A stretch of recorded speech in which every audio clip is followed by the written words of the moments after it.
नमस्कार, मैं हूं आपका दोस्त दुष्यंत कुमार और आप सभी का स्वागत है हमारे चैनल हॉरर वॉल्ट पॉडकास्ट पर। हम आपके लिए एक और कहानी लेकर आए हैं। अगर आप हॉरर कहानी सुनने के शौकीन हैं तो ये चैनल आपके लिए है। हमारे साथ जुड़ने के लिए चैनल को सब्सक्राइब करें। आइए कहानी शुरू करते हैं। ये कहानी चीन के बीजिंग शहर की है, जहां पर 14 नवंबर 1995 की वह अंधेरी रात थी। सर्दी का मौसम व घना कोहरा छाया हुआ था। ठंडी का मौसम होने के साथ साथ शरद हवाएं भी चल रही थीं, जिसके कारण काली रात में रूट नंबर 375 की बस रोज की भांति अपने गंतव्य स्थान के लिए रवाना हुई। बस के अंदर यात्रियों से पूरी सीट भरी हुई थी, जिनमें प्रत्येक यात्री को कोई ना कोई बस स्टॉप पर उतरना था। लोग अपने अपने गंतव्य स्थान पर पहुंचने के लिए बहुत ही बेचैन थे, क्योंकि ठंडी का मौसम था और रात भी हो गई थी। इसलिए बस प्रत्येक बस स्टॉप पर रुक रुक कर जाती थी, जिससे जिनको जहां पर उतरना था वह यात्री बस से उतर जाए। धीरे धीरे बस सभी स्टाफ पर रुकती गई और बस से यात्री उतरते गए। अब बस पूरी तरह से यात्रियों से खाली हो चुकी थी। जब सभी यात्री बस से उतरकर अपने अपने घरों की ओर चले जाते हैं तो बस में ड्राइवर और महिला कंडक्टर के अलावा कोई नहीं रहता है और बस को रात में अभी बहुत लंबा सफर करना बाकी था, जो घने जंगलों और ऊंचे ऊंचे पहाड़ों के मध्य चलकर अभी 7 स्टॉप को पार करना था, जो बस ड्राइवर के लिए एक बहुत बड़ी चुनौती थी। और चुनौती हो भी क्यों ना, क्योंकि ठंडी के मौसम में जंगलों और पहाड़ों के बीच ड्राइव करना इतना आसान काम नहीं होता है। जिस रास्ते पर बस के लाइट पड़ने पर केवल धुंध दिखाई देता हो, चारों ओर पसरा सन्नाटा और घुमावदार सड़कें हों को उस रास्ते पर बस जैसी बड़े वाहन को चलाना बहुत मुश्किल भरा काम होता है। फिर भी बस के ड्राइवर और महिला कंडक्टर हिम्मत जुटाकर बस पर चढ़ते हैं और बस को स्टार्ट कर आगे की तरफ चल देते हैं। अब बस नंबर 175 आधी रात में अपने चाल से घने कोहर के बीच चल रही थी और बस ने 1-2 बस स्टॉप को पार भी कर लिया था। तभी अगले स्टॉप पर कुछ और लोग चढ़े, जिनको देखने में ऐसा लग रहा था कि वह यात्री हैं और वह अपनी के सफर के लिए बस का इंतजार कर रहे थे, जिसमें एक वृद्ध महिला और उसके साथ में एक 19 वर्षीय लड़का था, जो बस में चढ़े, तथा उनके बाद एक कपल भी बस के अंदर चढ़े। यानी अब बस में कुल 6 लोग हो गए थे, जिनमें 4 यात्री और बस का ड्राइवर और एक महिला कंडक्टर थी। ड्राइवर के पीछे वाली सीट पर कपल जाकर बैठ गए और दरवाजे के पास वाली सीट के पास वह 19 वर्षीय जवान लड़का बैठा था, जो वृद्ध महिला के ठीक आगे वाली सीट थी। जब बस 4 यात्रियों को लेकर उस स्टॉप से रवाना हुई तो रात बहुत ज्यादा हो चुकी थी और आगे किसी भी यात्री को बस में चढ़ने की संभावना नहीं दिख रही थी। इसलिए ड्राइवर ने महिला कंडक्टर से बस के दरवाजे बंद करने के लिए बोला। सड़क पर चल रही बस के अंदर ठंडी हवा भी आ रही थी, इसलिए दरवाजे को बंद कर दिया गया और बस ड्राइवर निश्चिंत होकर बस को चला रहा था। और धीरे धीरे जब बस 4 स्टॉप को और पार कर गई, तब अचानक सुनसान सड़क पर रात के अंधेरों में ड्राइवर को रास्ते में कुछ लोग दिखे, जो केवल 2 व्यक्ति थे। लेकिन वे लोग जहां पर खड़े थे वहां पर कोई भी बस स्टॉप नहीं था। इसलिए ड्राइवर ने सोचा कि बस नहीं रोकेंगे, लेकिन महिला कंडक्टर को उन लोगों पर दया आ गई और वह ड्राइवर को बस रोकने के लिए कहने और समझाने लगी कि यह इस रूट की आखिरी बस है और रात के समय है। वे 2 लोग कहां और कैसे अपने घर जाएंगे। महिला कंडक्टर की बात सुनकर ड्राइवर ने बस रोककर उन 2 लोगों को बस में बैठा लिया। बस नंबर 375 में हैरान करने वाला दृश्य यह था कि ड्राइवर को रास्ते में जो 2 लोग दिखे थे और वे बस में चढ़ने के बाद 2 से 3 हो गए थे और उन्हें देखने में ऐसा लग रहा था कि वह किसी नाटक मंडली से आए हुए हैं, जो ज्यादा रात होने और थके होने के कारण अपना कपड़ा बदलना भूल गए हैं। वे एकदम अजीब लग रहे थे, जिन्हें देखने पर ऐसा प्रतीत होता था कि वह आम इंसान नहीं है, क्योंकि उनका चेहरा एकदम सफेद और बड़े बड़े बाल डरावनी लग रही थी। और उनमें जो तीसरा आदमी था वह एक के कंधे पर उसका सिर टिका और झुका हुआ था, जो बहुत ही अजीब लग रहा था। खैर, कुछ देर तक सभी बस के यात्री इन तीनों लोगों को देखकर आपस में बात करने में मशगूल हो गए और कुछ लोग नींद भी लेने लगे।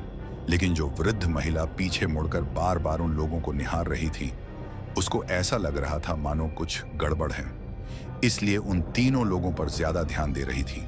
तभी अचानक अगले स्टॉप पर बस रुकती है और वहां पर यंग कपल बस से उतर जाते हैं।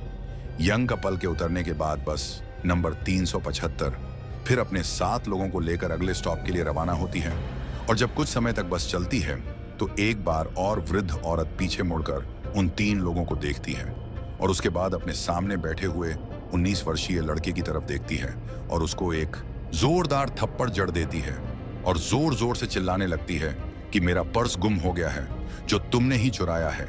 मेरा पर्स जल्दी मुझे वापस करो। बताओ मेरा पर्स तुमने क्यों चुराया? मेरा पर्स कहाँ है?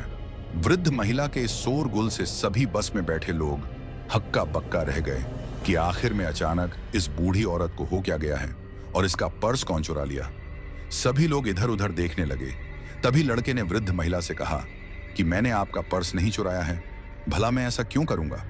लड़के की बात सुनकर महिला कंडक्टर ने भी वृद्ध महिला से कहा कि हाँ, वह लड़का आपका पर्स कैसे चुरा सकता है, क्योंकि वह तो आपके आगे बैठा है जो आपके ठीक सामने है। आपको जरूर कोई गलतफहमी हुई होगी। बस ड्राइवर ऑफ कंडक्टर के द्वारा बार बार लड़के को निर्दोष बताए जाने पर भी वृद्ध महिला अपनी बातों से पीछे नहीं हटी और वह लड़के को दोषी बताकर ड्राइवर को अगले स्टॉप पर बस रोकने के लिए कहने लगी और लड़के को पुलिस स्टेशन ले जाने की बात करने लगी। ड्राइवर ने आखिर में विवश होकर अगले स्टॉप पर बस रोककर उन दोनों को नीचे उतार दिया। जब वृद्ध महिला ने लड़को चोरी का आरोप लगाकर उसे बस नीचे उतार दिया और अपने भी उतर गई, जिस कारण लड़का बहुत ही परेशान हो गया था कि जब मैंने चोरी की ही नहीं तो यह वृद्ध महिला मेरे ऊपर ऐसा आरोप क्यों लगा रही है। ऐसा सवाल लड़के के मन में चल रहा था। तभी वृद्ध महिला ने अपने चारों तरफ देखा और फिर लड़के को देखकर एक लंबी राहत की सांस ली और तभी परेशान लड़के के कंधे पर हाथ रखकर बोली कि परेशान मत हो, मेरा पर्स चोरी नहीं हुआ है। मैंने यह चोरी का ड्रम केवल तुम्हारी जान बचाने के लिए किया है, क्योंकि अगर मैं ऐसा नहीं करती तो शायद हम लोग जिंदा नहीं होते। महिला की बात सुनकर लड़का आश्चर्यचकित होकर बोला कि यह आप क्या बोल रही हैं और आखिर में आपने मेरी जान कैसे और किससे बचाई है। तभी वृद्ध महिला ने लड़के से कहा कि तुम्हें याद है कि बस में जब हम लोग यात्रा कर रहे थे तो सुनसान रास्ते में 2 लोग बस में चढ़े थे, जो बस के अंदर 3 लोग दिखाई दे रहे थे। मैं तभी से उन लोगों को देख रही थी। वे शुरू से ही अजीब लग रहे थे। मैं समझ गई थी कि वह आम इंसान नहीं है और जानते हो, उस समय मेरे को पूरा विश्वास हो गया। जिस समय हवा के द्वारा उनके कपड़े इधर उधर उड़ रहे थे, तभी मैंने उनके पैरों की तरफ देखा तो सन्न रह गई, क्योंकि उनके तो पैर ही नहीं थे। तब मैं जान गई कि वे इंसान नहीं हैं, वे भूत हैं। इसीलिए मैंने पर्स चोरी का ड्रामा कर अपने आप को और तुमको बस से उतारना चाहती थी। यह सब बातें सुनकर लड़के ने उस वृद्ध महिला को धन्यवाद किया और वे दोनों पुलिस स्टेशन गए और पुलिस को पूरी बात बताई। लेकिन पुलिस ने इस बात को गंभीरता से नहीं लिया और उन दोनों को घर जाने के लिए बोल दिया। जब बूढ़ी औरत और लड़का बस नंबर 375 की आपबीती सुनाने पुलिस स्टेशन गए तो इनकी बातों को गंभीरता से नहीं लिया गया। लेकिन अगले दिन सुबह जब पुलिस को यह सूचना मिली कि युनमिंग हुआ बस टर्मिनल से फ्रेग्रेंट हिल तक जाने वाली रूट बस नंबर 375 लापता है, वह अपने निर्धारित स्टेशन पर नहीं पहुंची है, तो यह खबर पूरे बीजिंग में आग की तरह फैल गई और यह घटना पुलिस के लिए एक चुनौती बन गई, जिससे पुलिस यह सोचने पर विवश हो गई कि रात के समय जो वृद्ध महिला व लड़के जो बात का जिक्र कर रहे थे वह घटना वास्तव में सही था। इसके बाद पुलिस ने तुरंत एक्शन लिया और उसी समय पूर्ण वृद्ध महिला व लड़के को पुलिस स्टेशन बुलाकर एक बार विस्तार से बस नंबर 375 के बारे में घटित जानकारी उनसे लेकर पुलिस तुरंत बस की खोजबीन शुरू कर देती है और उस रूट की सभी सीसीटीवी कैमरे को चेक किया जाता है। लेकिन सबसे आश्चर्य की बात यह है कि इन कैमरों में इस रोड पर कोई भी बस दिखाई नहीं दिया, जिससे बस को पता करने में और कठिनाई होने लगी। जब पुलिस ने बस नंबर 375 की रूट का कैमरा खंगाल लिया और हर जगह की खोजबीन करके थक गई, लेकिन उस समय पुलिस को कोई सुराग नहीं मिला। लेकिन 16 नवंबर को पुलिस को कहीं से सूचना मिली कि फ्रेग्रेंट हिल से करीब 100 किलोमीटर की दूरी पर नदी में एक बस गिरी है। तो फौरन पुलिस अपने दलबल के साथ दुर्घटना स्थल पर पहुंचती है और क्रेन की मदद से उस बस को बाहर निकाला जाता है, जिसके अंदर 5 लोगों की लाश निकलती है, जिसमें एक औरत की लाश होती है और जांच में यह पाया जाता है कि यह वही बस 9375 है जो गायब हुई थी और जिसके बारे में उस दिन रात में वृद्ध महिला नवयुवक बताना चाह रहे थे कि बस में ड्राइवर और महिला कंडक्टर के अलावा 3 लोग और बैठे थे जो इंसान नहीं कोई भूत लग रहे थे, क्योंकि उनके पैर ही नहीं थे। बस को नदी से लगभग 2 दिन बाद बाहर निकाला गया और यह पाया गया कि बस में 5 लोगों की लाशें हैं, लेकिन 2 लाशें सही सलामत हैं, लेकिन बाकी बची 3 लाश पूरी तरह से सड़ गल गई है। आखिर में 2 दिन में लाश सड़ कैसे सकती है? यानी वे तीनों लाशें जो थीं वह वास्तव में किसी भूत की थीं। इसके अलावा दूसरी बात यह देखा गया कि जिस रोड पर बस चल रही थी उस रोड के सभी सीसीटीवी कैमरे में बस का कुछ पता नहीं चला, यानी कैमरे में बस कैद नहीं हुई। ये बातें सभी को आश्चर्यचकित किया। तीसरी बात है जो सबको आश्चर्यचकित किया, जो सबसे अजीब था वो यह था कि बस के फ्यूल टैंक में इतना फ्यूल ही नहीं था कि बस और 100 किलोमीटर चल सकती थी, लेकिन यह कैसे और इतनी दूर तक जा सकी?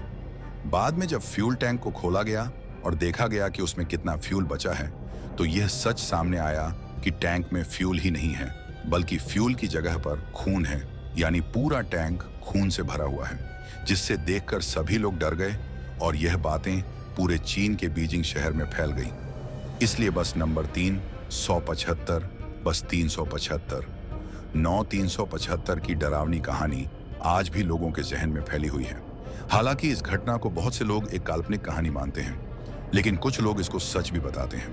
अगर आपको यह कहानी पसंद आई हो तो कृपया हॉरर वॉल्ट पॉडकास्ट चैनल को सब्सक्राइब करें। हमें कमेंट्स में बताएं कि आपको इस कहानी का कौन सा हिस्सा सबसे ज्यादा डरावना और दिलचस्प लगा है। और हाँ, ऐसे और भी डरावने और रहस्यमय रोमांटिक किस्सों के लिए बेल आइकन को दबाना ना भूलें, ताकि आप कोई भी नई कहानी मिस ना कर सकें। अब तक के लिए इतना ही। अगली कहानी में हम जल्द ही फिर से मिलेंगे। धन्यवाद।